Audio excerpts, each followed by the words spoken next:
घटनाया बेनो कि बे सारा जोंनि एसआइआ आंजों माने बेबादि खालामदों आरो एकदम बुंथावा आरो इनएप्रोप्रिएट ओमफ्राय बिदिनो खालामदों आरो बेबादि खावलायाव।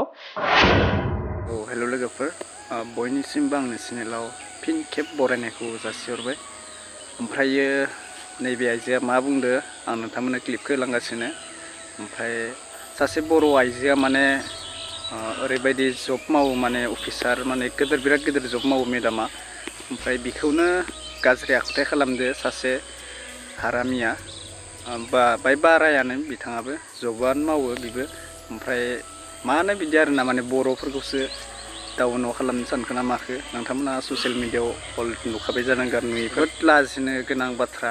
माने सासे जब मावनाय आइजोखौनो बेबायदि माने खामानियाव माने बाहायो आरोना। माने स' मा बुंबावनो आरोना, जोबोद दुखु नांथावबो होनना बुङो, लाजिथावनाबो होनना बुंनो गोनां बाथ्रा आरोना। माने स' बिखौ मा एक्सन लानाय जायो, नैबे मेडामा जुदि मोजाङै गोख्रों माबायै खालामोबा बिनि जबखौ माने केन्सेल खालामनो हागोन आरोखि ना।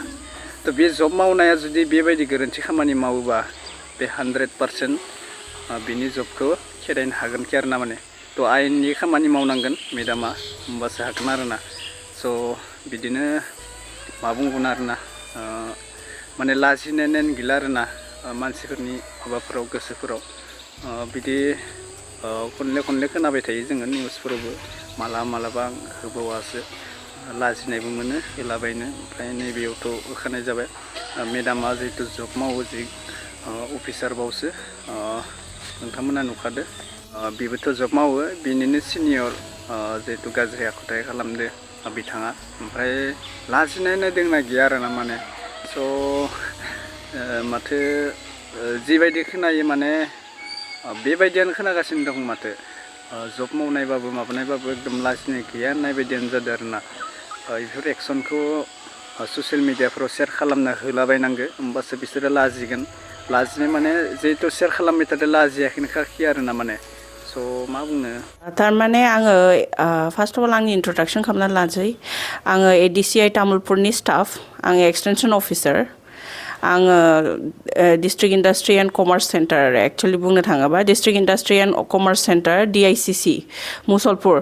थ' जोंना जिहेतु दा DICC मुसलपुराव रिपर्टिं खालामनांगौ जायो आरो एडिसिआइ तामुलपुरा दासिमबो प्रपारलि डिस्ट्रिक्ट जाबाबो दासिमबो खामानिफ्रा एथु माबा जाथ'वाखै नालाय, हेन्डअभार जाथ'वाखै। स' DICC बाक्सायाव, DICC मुसलपुराव रिपर्ट खालामो। थ' जिहेतु रिपर्ट खालामनांगौ, आं मैया थारमाने मा जादों, थांदोंमोन आरो अफिसाव आंनि रिलिजिं अर्डार लानो थाखाय। थांनानै नुयो अफिसाव थारमाने स्टाफसफ्रा फुरा पार्टिसो खालामगासिनो दं आरो। माने जौ लोङो? औ, जौ लोंदों आरो। थारमाने आंनि सासे सिनियर अफिसार, एडिसिआइ तामुलपुरनिनो senior officer, superintendent of industries आरो। मानसिनि नामा जादों, मुङा दुर्गा किंकर भट्टाचार्य। बेनो जाय आंजों माबा गाज्रि खालामनाया, बेनो आरो मानसिया। जोंनि एसआइआनो आरो। बियो थारमाने गारि गोदान बायनायनि गावनि अफिसाव पार्टि होनाय जादों आरो, पार्टि होदों। थ' बेखौथ' आंथ' मिथिया पार्टि जागासिनो दं। आंथ' थांनानै आं 3:30 सहैदों आरो अफिसाव, आंनि अर्डार कपिखौ लानानै। हजों आङो जोंनि GM सारनो लांदोंमोन, 3:30 सहैदों। ओमफ्राय आंजों इभेन्टआ एराउन्ड 4:30 जादों। माने जाखां लोंखां आरो बिसोरथ' गावसोर जौ लोंदों स्टाफसफ्रा। बेनि उनाव गावसोर उनाव ओंखाम जाफैदों आरो आंनि हासबेन्डआबो थांफादोंमोन आरो। आंनि हासबेन्डखौबो इनभाइट खालामनाय जादों जानायाव। थ' जादों घटनाया, खिन्थु आफ्टार जाखांनायनि उनाव।